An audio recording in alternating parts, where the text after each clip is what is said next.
Ռոբերտ Քոչարյանը ռազմական գործողություններին ոչ մի ձևով չի մասնակցել առաջին պատերազմի ժամանակ,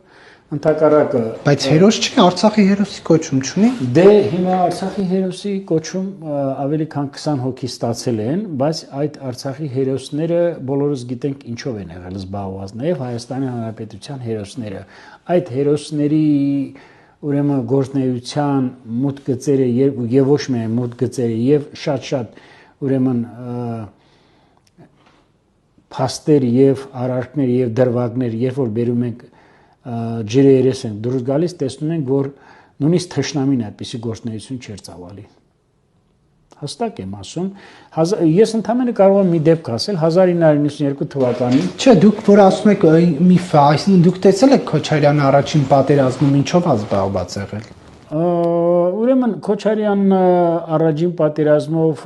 զբաղված է եղել լինելով Պաշտպանության պետական կոմիտեի նախագահ, սկսած 1992 թվականի մայիսից, մինչև ուրեմն 1994 թվականը, երբ որ ազգային ժողովը Արցախի գերագույն խորհրդով ընտրվեց Լեռնային Ղարաբաղի Հանրապետության նախագահ, ես պիտի ասեմ, որ արդեն 1992 թվականի